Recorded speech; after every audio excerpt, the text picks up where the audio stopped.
Welcome back to our second HSC economics video.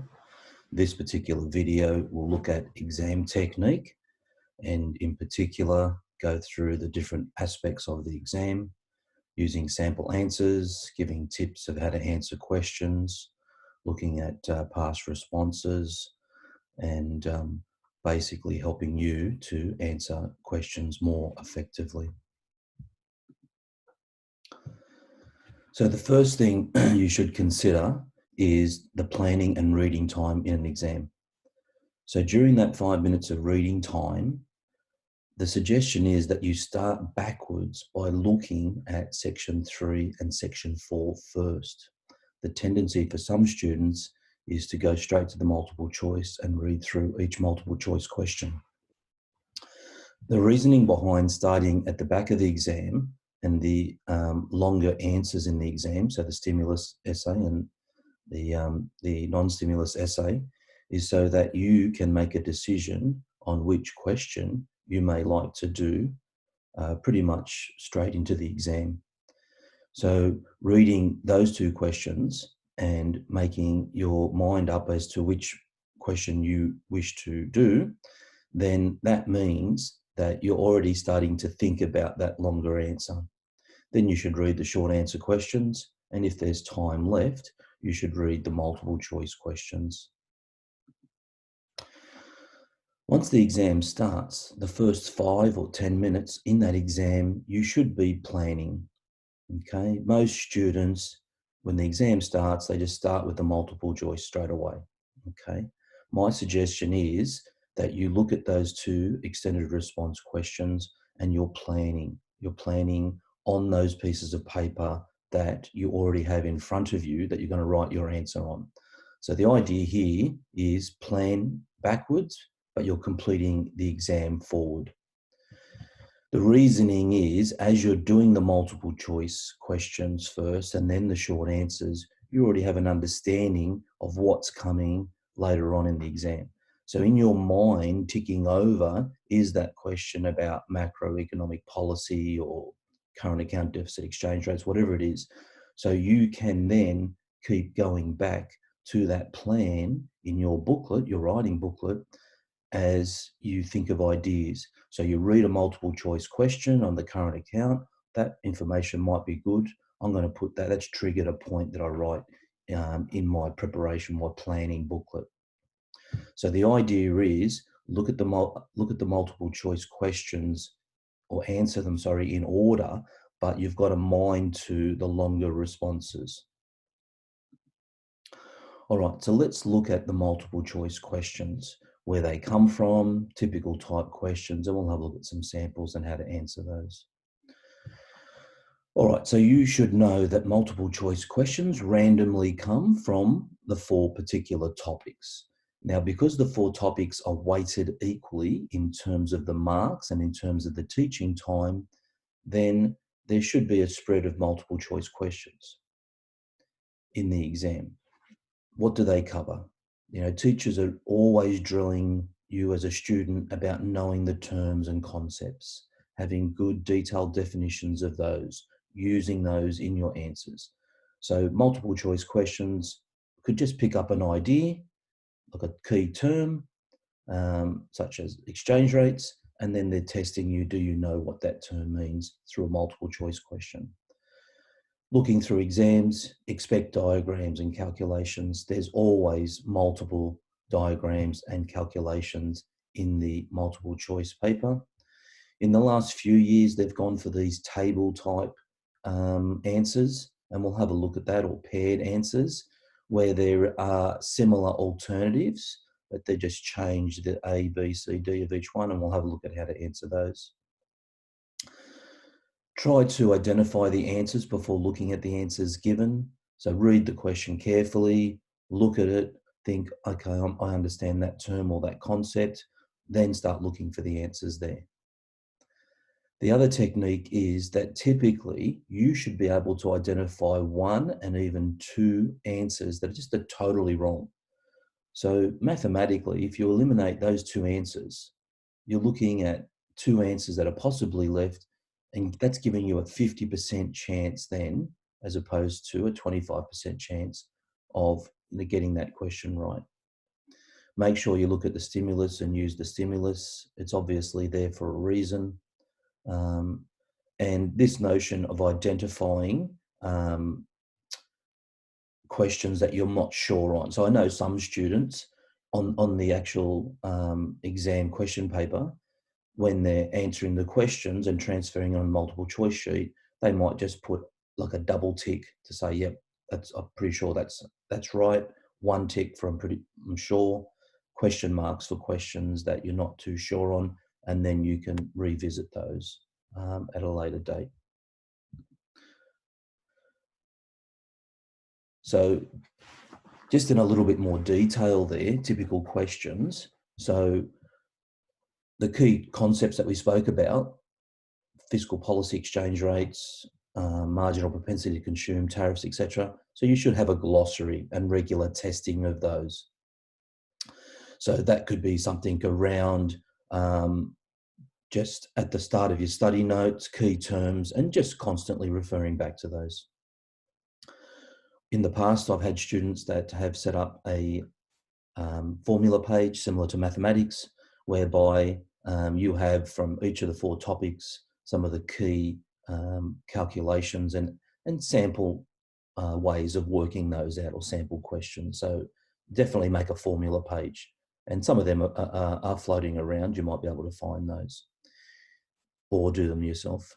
Interpreting diagrams, tables, and statistics. Well, I mean, these are the skills in economics, so there's definitely going to be questions around things like tariffs and interpreting tariffs, quotas, Lorenz curve, aggregate demand, exchange rate movements. Look through past papers and you'll see plenty of those questions. The next one is that questions are around economic analysis to current issues. Okay, so tightening of monetary policy will cause, typically we're in a situation now where monetary policy and the cash rate is at its lowest levels. So interpreting, economic analysis of current issues and the reasoning. So which of the following could have caused the increase or an increase in aggregate demand? And then you've got to, go through the alternatives and to see which one would apply. All right, so let's have a look at some past questions. Last year's HSC exam, question 1, you'll tend to notice that the examiners try to ease students into the exam. So usually the first question or so should be relatively easy. Now, looking at this particular question, which of the following is a feature of globalization, just to come back to video 1 about knowing your syllabus and knowing it well, if we look down the bottom here, we can see that this is the extract from the syllabus that the question comes from, and looking at globalization. So we're looking at globalization down here, and then we can see the aspects that you should have notes and have learnt. Now, if we look down that list and then we go back up to our question, we can see there this International of Division of Labour as one of those key components of globalization. All right. Now, I said before about knocking questions out that that you wouldn't think that are right. So your understanding of globalization is things like breaking down barriers and greater contact between nations and that economic integration. So when you look at something like decreased levels of economic integration, we know that typically that question would be wrong because it's the opposite. So some of the answers you see will be the opposite of what that key term is there. Okay, so just knowing your syllabus, again, could be worth marks. Okay, so let's move on to the next question. So we spoke a little bit about calculations, all right? And some of the calculations can be a little bit tricky, and there could be multiple steps, like this question here. In this particular question, there are multiple calculations to derive the answer. So when we look at it, we've got national income and savings in billions of dollars, hypothetical economy. We've got our 2 years. We've got our income and S for our savings. Okay. So when you're looking at that, income, savings, consumption, etc., we go back to what we've learnt in terms of, and we know that there's going to be a calculation. So we're looking at things like multiplier and the effect of the multiplier. So when we read the question, all things being equal, what is the new equilibrium level of income Y in year 3? So basically, we need to calculate what that next increase is going to be, okay? Now, we can't just assume that's gone up by $200, so therefore it's going to go up by $200, all right? Even though lots of examples you've probably done, they have those same incremental changes. What we need to do is to work out this investment or change in aggregate demand by 35 billion will generate a change in national income, okay? So when we look down the bottom here, these are our economic skills. So if you look at there, it says number 2, calculate equilibrium position for an economy using leakage and injections and looking at the simple multiplier effect of national income fluctuations in the economy. So that's where the question comes from. All right, so the first thing is you're going to need to work out what the change in national income is. That's the formula, okay? So the question's asking you the new equilibrium level national income. You should know that there's 2 formulas here that clearly get used often, and that's the one in front of you and the multiplier. Now, change in national income, well, that's what we're trying to work out, aren't we? The multiplier times the change in aggregate demand. So let's have a look first at the multiplier. You should know that the multiplier is 1 over the MPS or 1 over 1 minus the MPC. Now we've got the savings data here, so we can clearly work that out.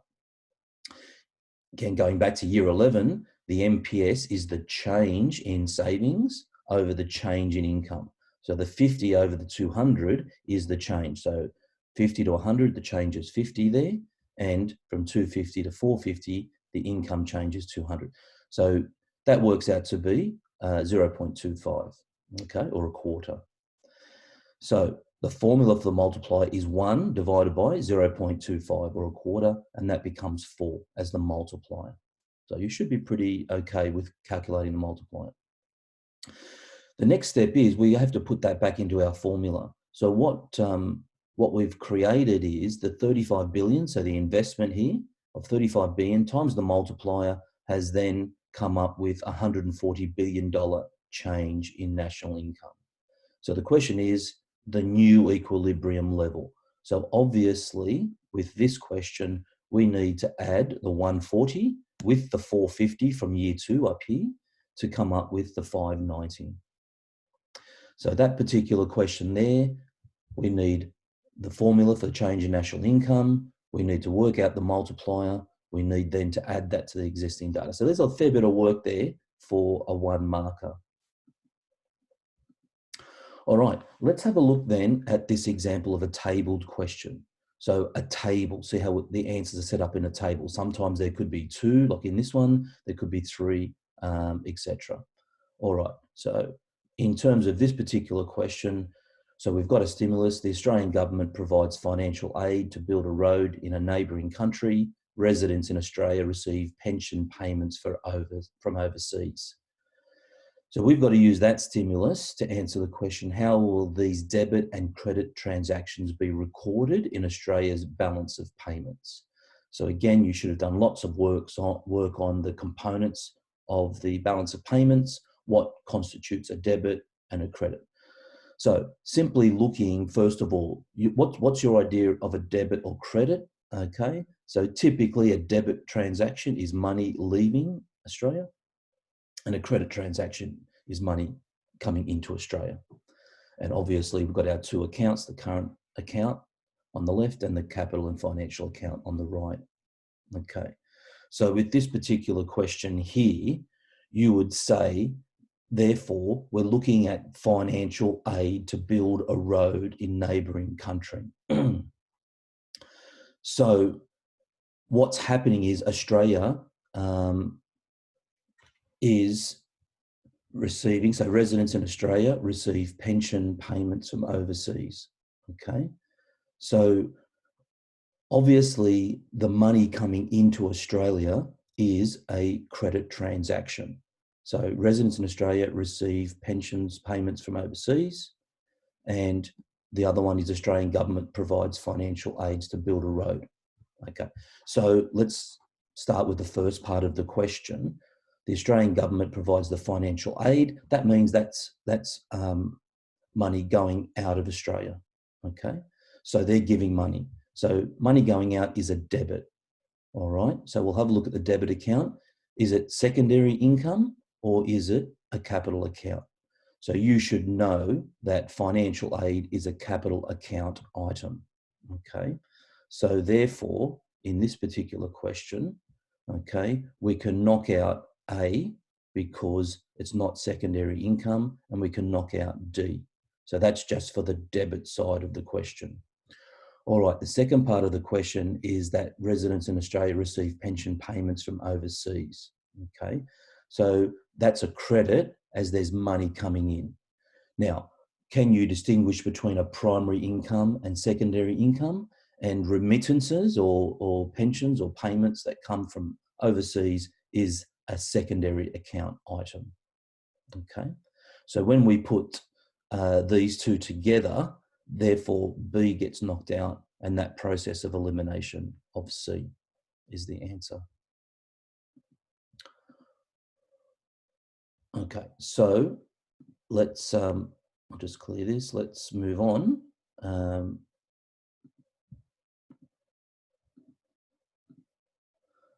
Okay, so our next question here is a diagram question. So you've probably seen this many times. So you look at the diagram, you read it, it says it's the demand for and supply of Australian dollars.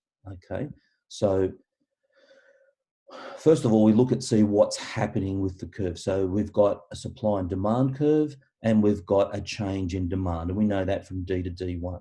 So let's read the question. Which of the following statements is most likely to explain the change in the equilibrium value of the Australian dollar illustrated in the diagram?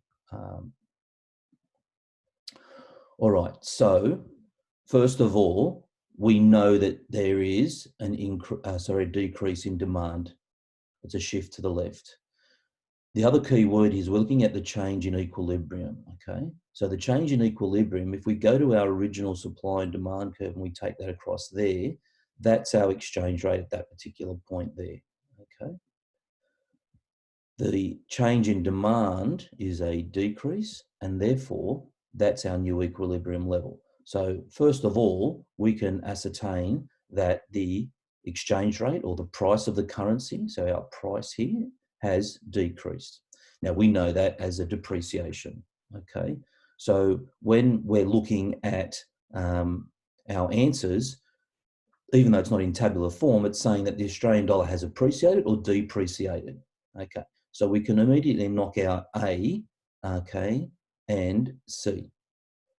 Now the reasoning behind that is that in this particular question, the exchange rate has depreciated. All right, so once we've done that, then we have a look at our other options. So it has depreciated because of reduced microeconomic reform in the US economy, or I'll just move the cursor there, or D, that the Australian dollar has depreciated because of a rise in foreign interest rates relative to the Australian interest rates.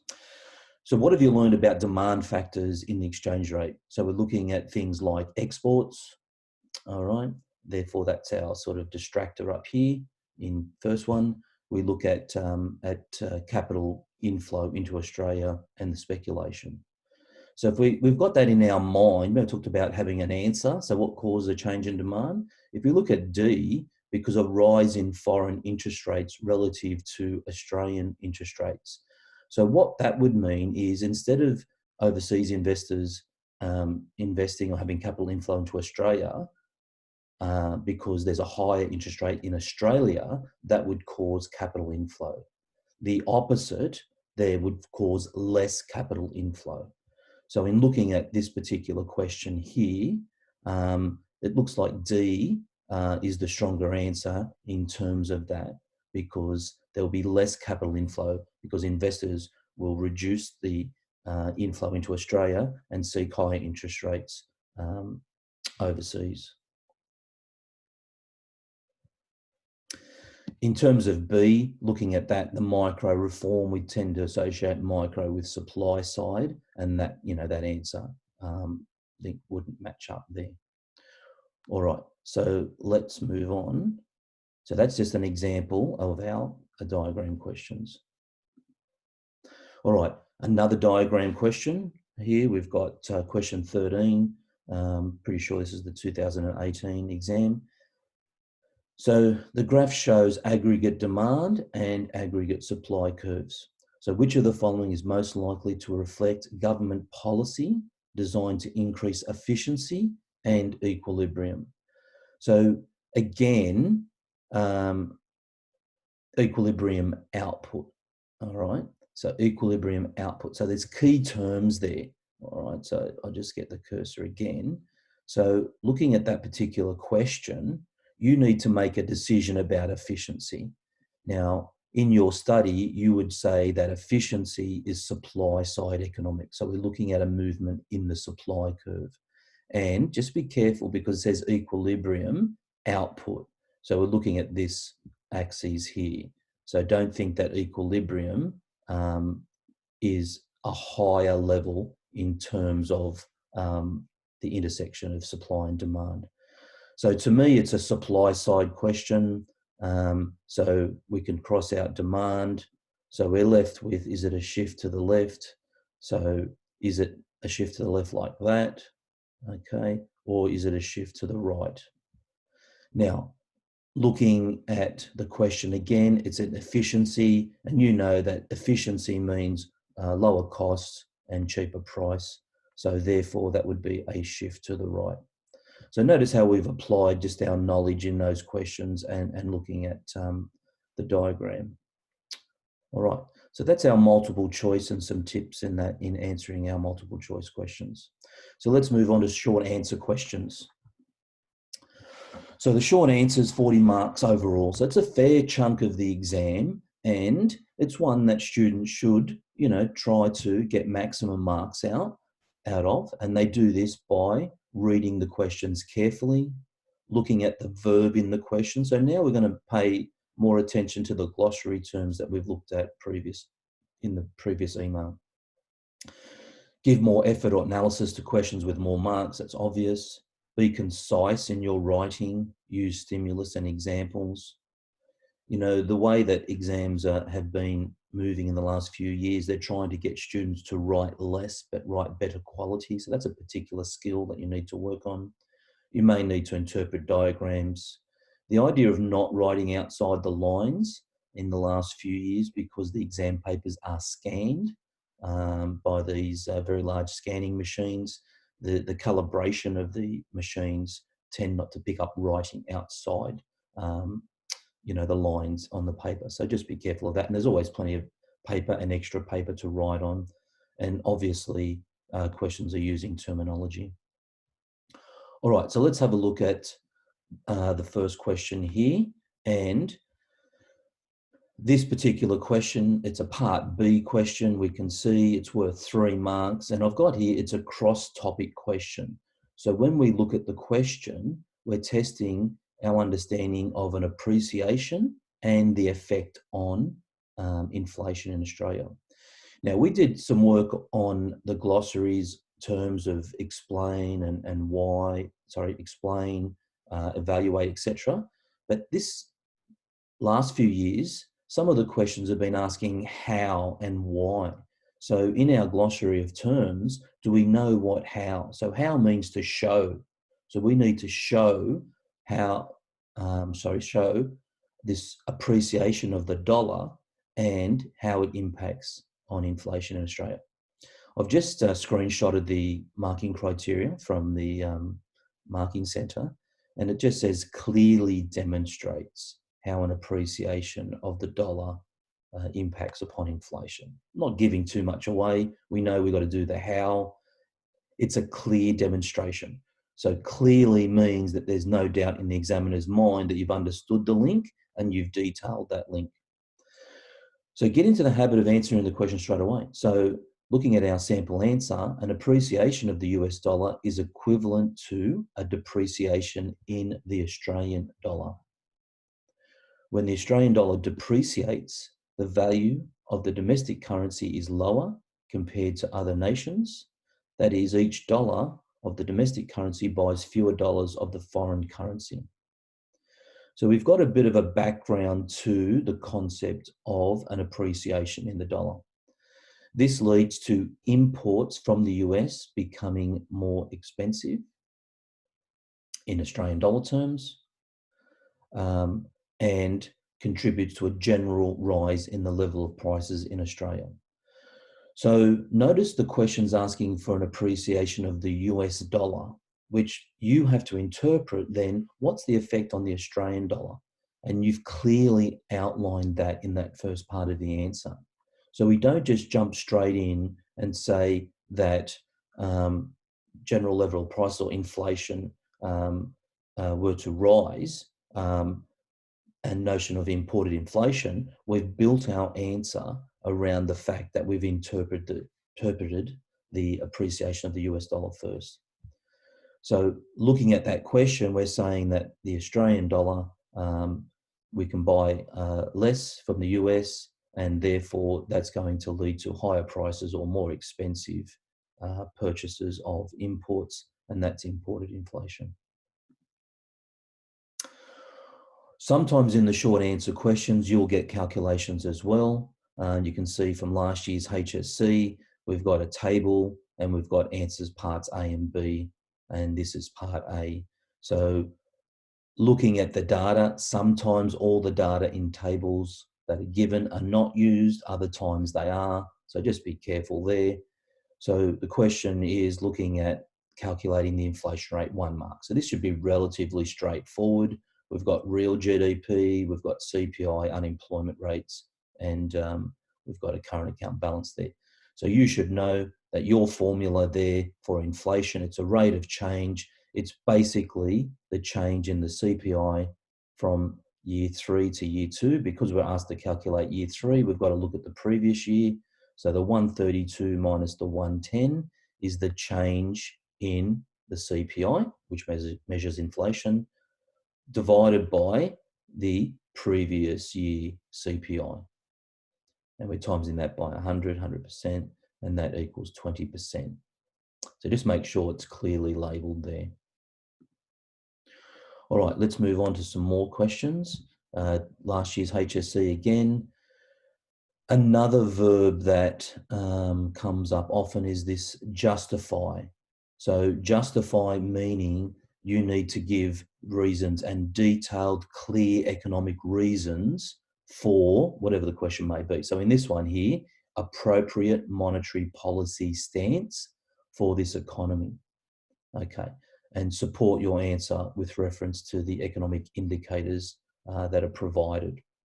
Okay, so in this particular question I've taken out, the data suggests that there is a tightening of monetary policy. Okay, so in your answer, you would put the stance in the box provided.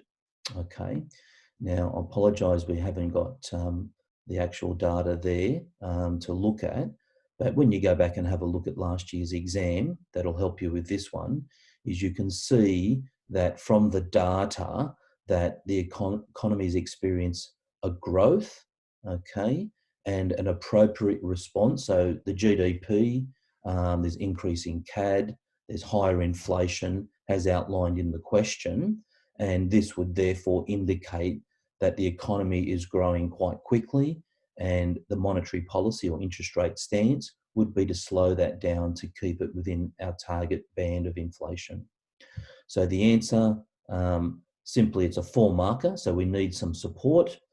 The economy is experiencing growth, so we're talking about the indicators first that bring to the stance.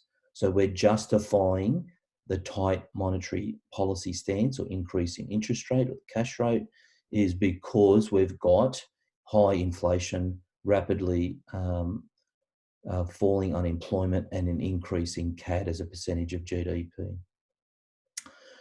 The mechanics of it then would be the justification. The increase in the cash rate will reduce aggregate demand, decreasing output, hence slowing employment growth.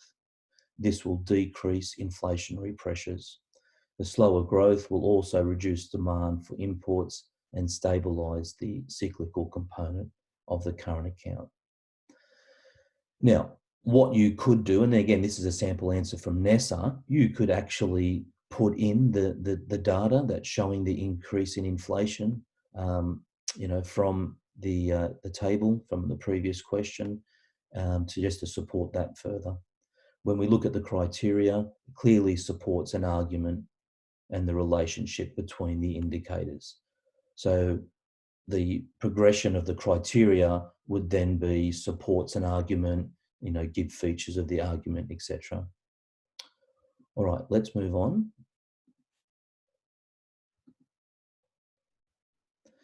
So the next question here is 21C, and the question is explain the effects of a depreciating Australian dollar on accounts within the balance of payments. So you remember from our previous video, we looked at an explain question on inflation. So we know that explain is looking at the cause and effects there. So here, what you need to be doing is looking at the effects of a depreciating dollar on the balance of payments and specifically in accounts. So I've just highlighted there the word effects, which basically is what explain means. To relate cause and effect, the how and the why. So look at our sample answer, it's broken into two.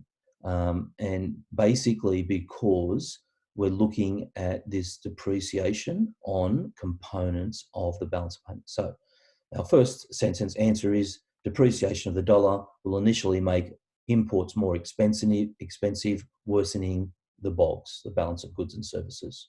So straight away, depreciation, we've got the effect, more expensive, and we've got the component is the BOGS. In the long run, and this notion of long and short run is economics is very important in your answers.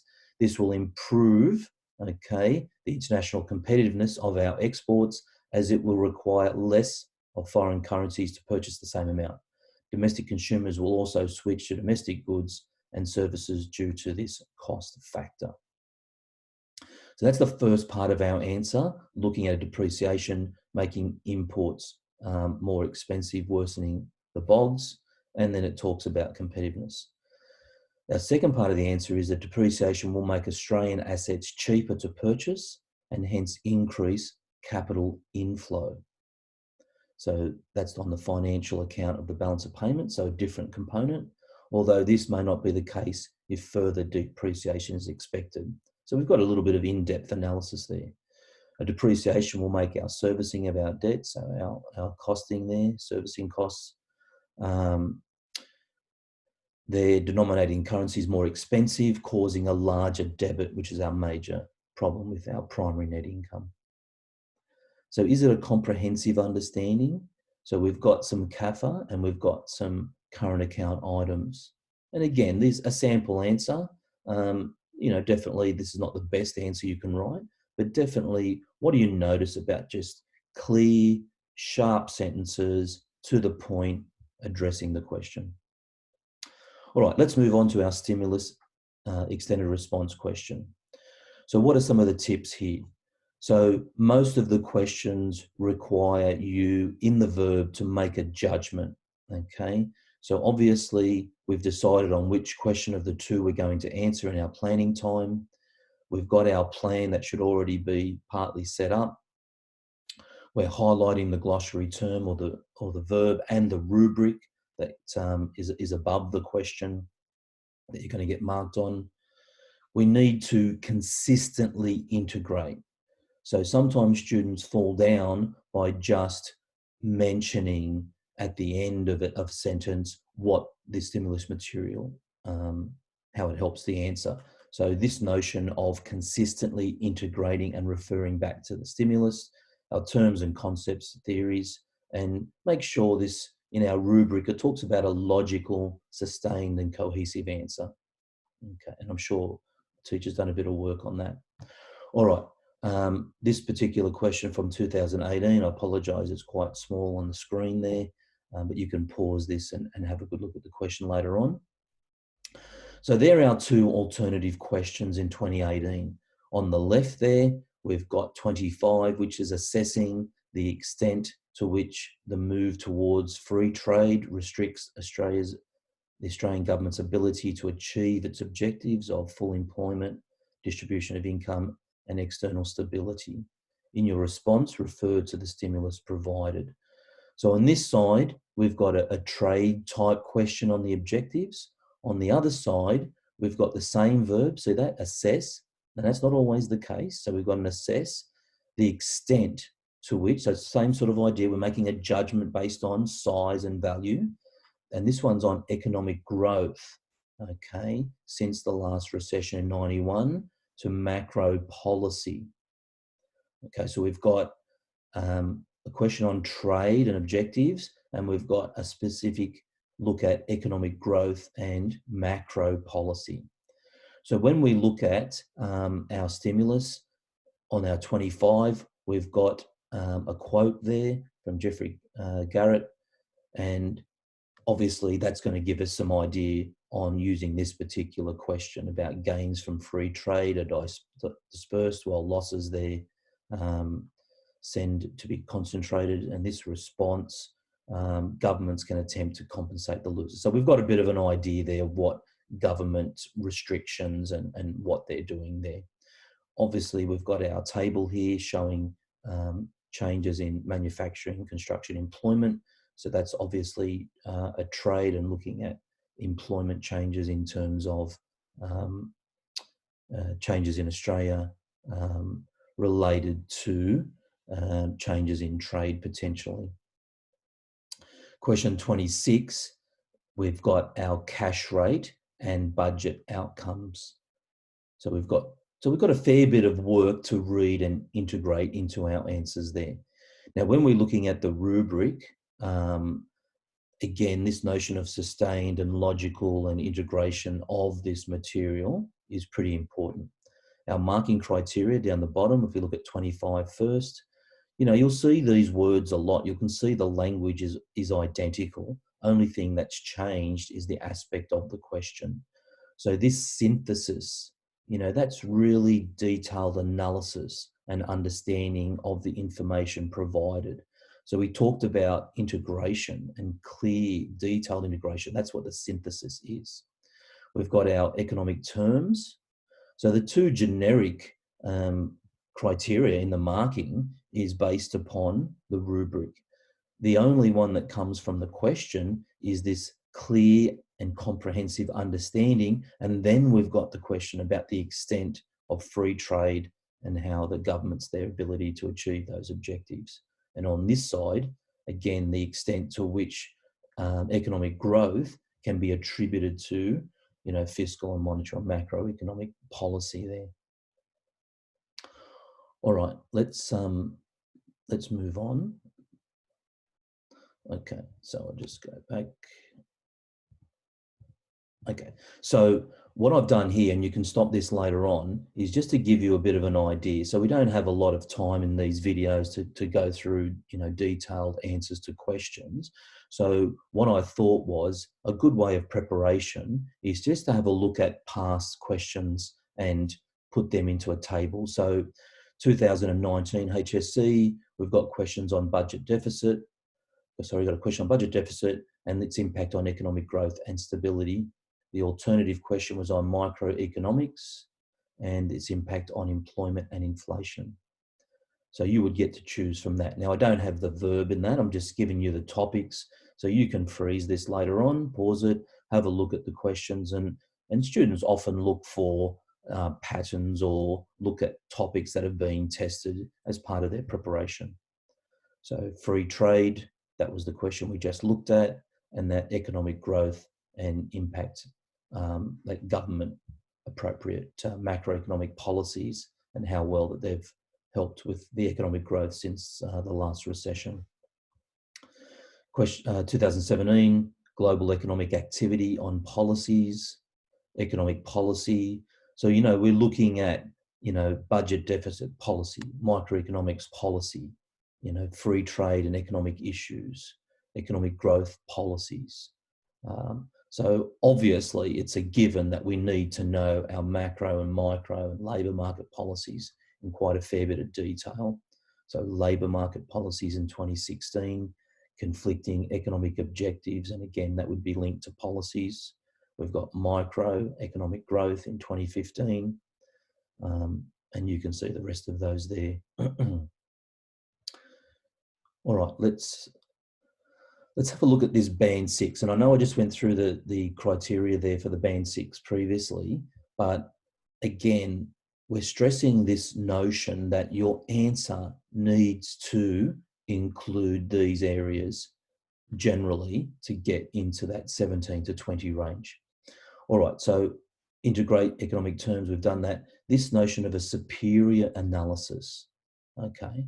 So it's not just an explain type or a couple of effects. It's really in-depth understanding of the knowledge around the question. You know, the questions we looked at required judgment and reasoning. It's an assess question. Assess the extent, so to what extent. We're making judgments there. Vocab examples, economic policies, it's a given. So you really got to drill down on your macro, micro, labour, and how those policies affect and impact upon the issues, and even global issues as well.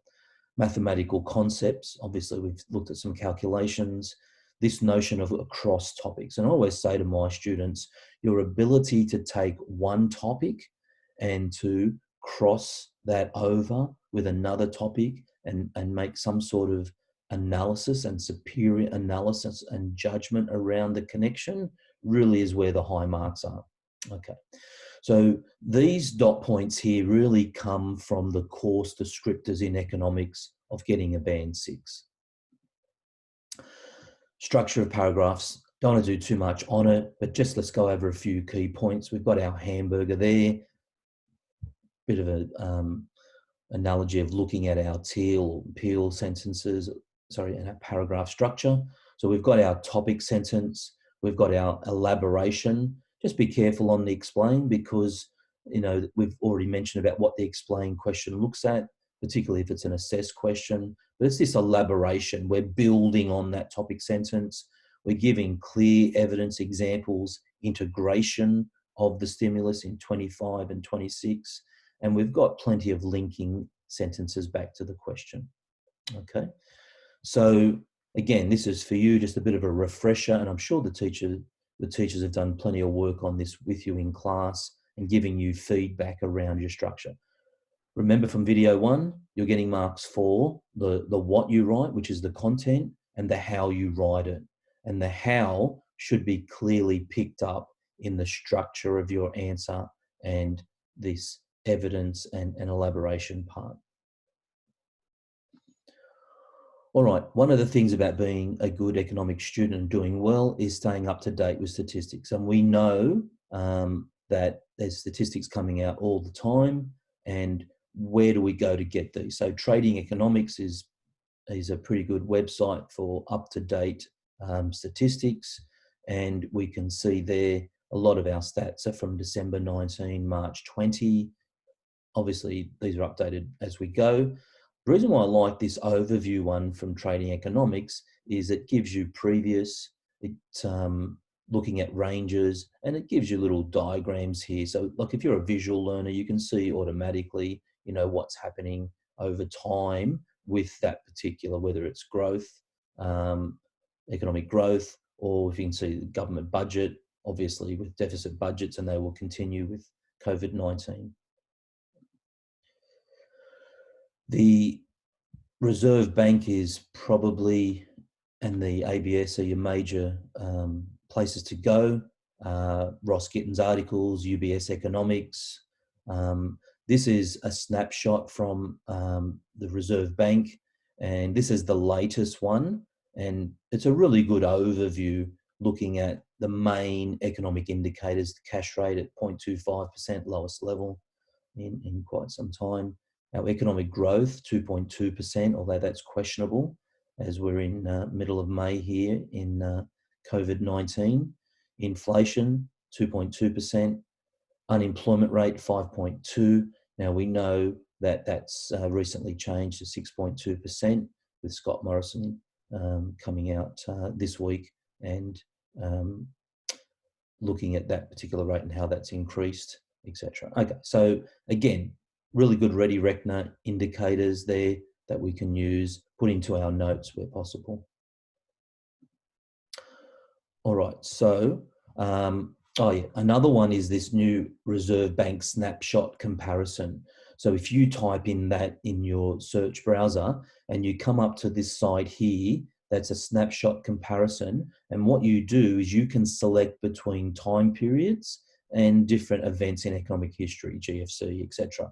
And this particular one I chose was the GFC in September 2008. It automatically picked that event. And I did this in April, in May, but it come back to April, and then it compares it.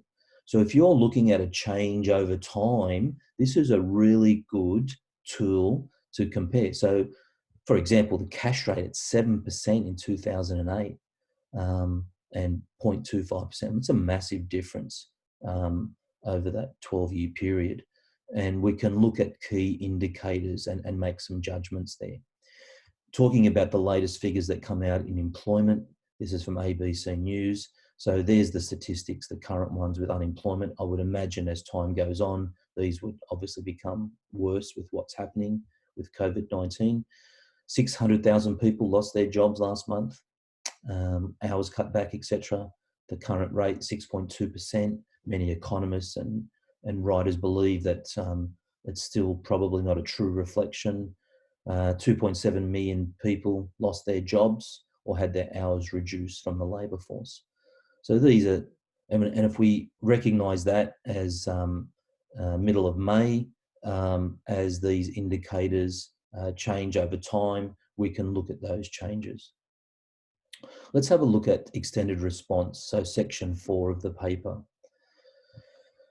20 marks.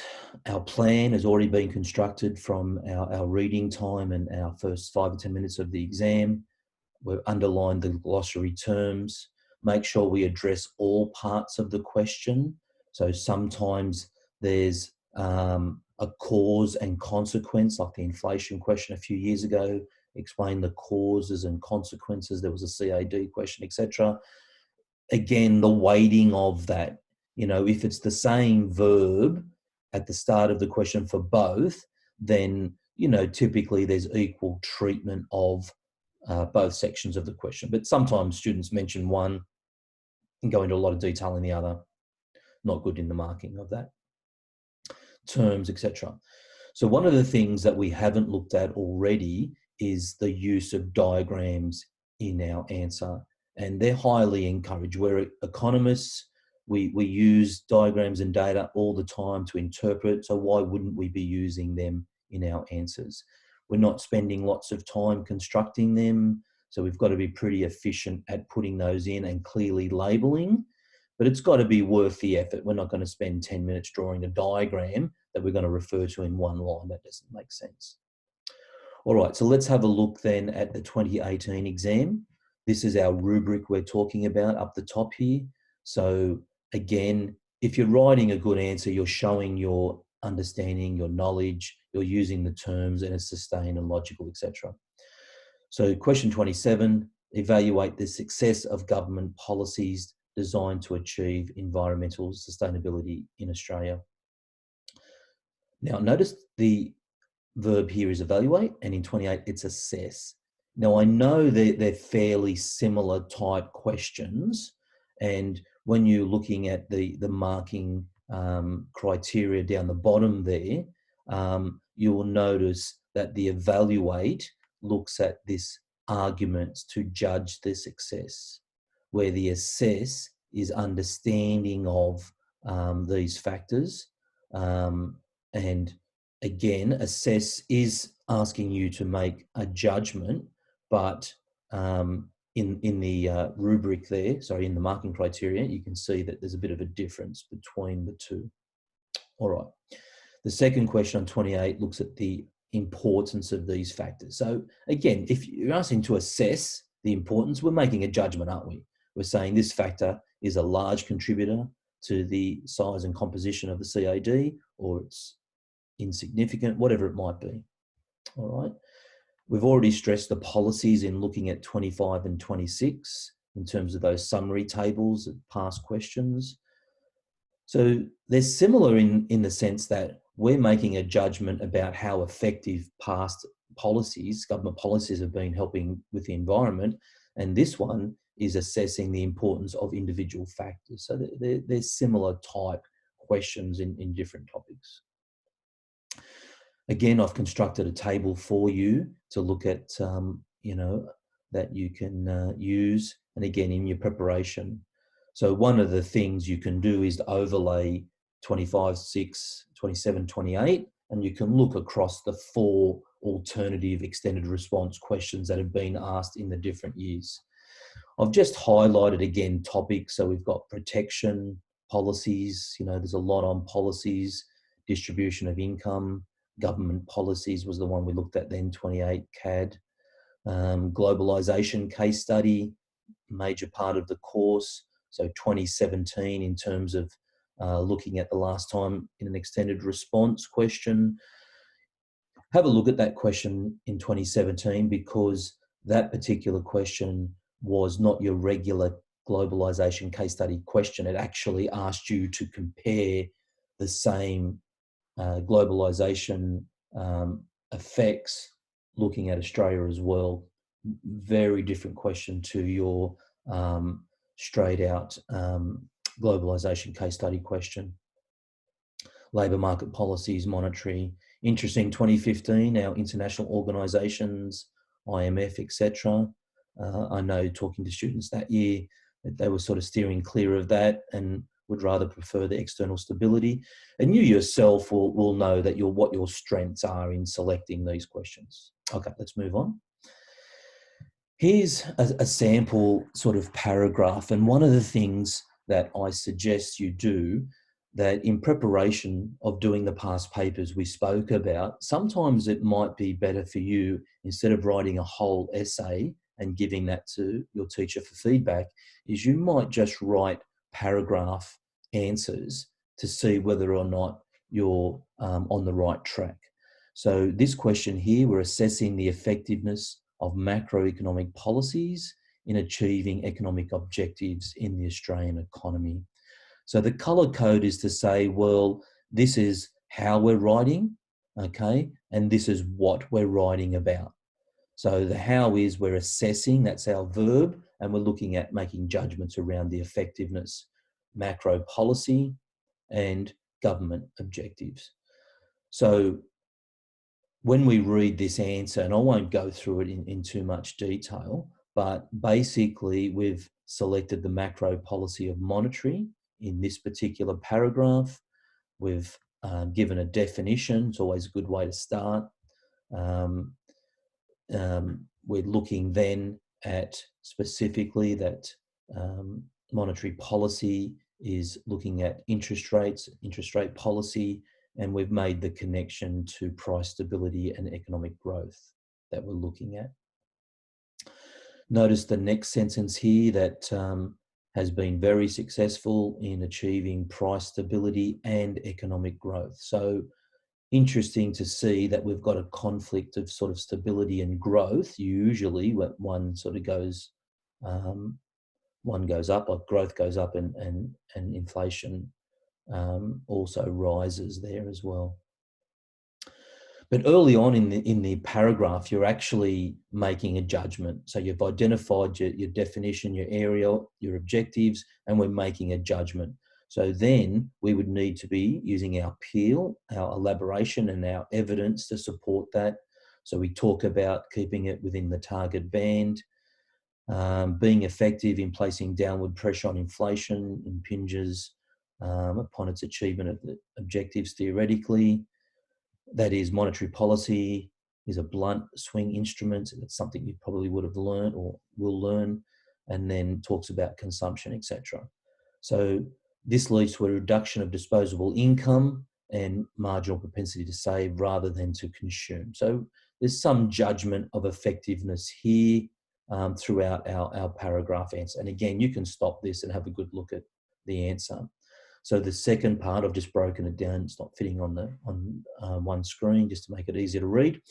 You can see again that there's lots of yellow there, this effectiveness, great success, not only in doing this, keeping inflation within the target band, but also sustaining growth, etc. So again, multiple references to objectives and multiple analysis there. We've got some statistics integrated into our answer, which what we need, and this really high level assessment of the effectiveness. And again, there's nothing wow about the answer. It's just short, sharp sentences, usually, obviously good knowledge there of macro policy or monetary and the objectives, and definitely, you know, strong reference to assessment type language in your answer. Okay, so let's move on.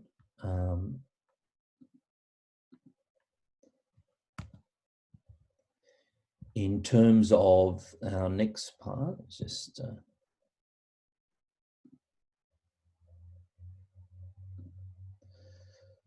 okay, so just pausing for a second there, apologize there, just the computer's sort of frozen on me.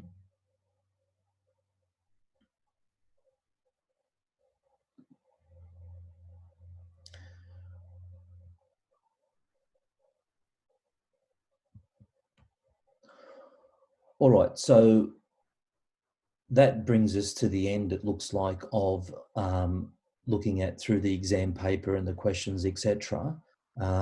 Hopefully I've given you some direction and advice, and you've got these videos that you can play back if I've spoken too quickly or you weren't sure on a certain section there, and giving you just some tips, etc., how to tackle the exam, and just some reassurance around what you're doing in your answering of the questions, etc.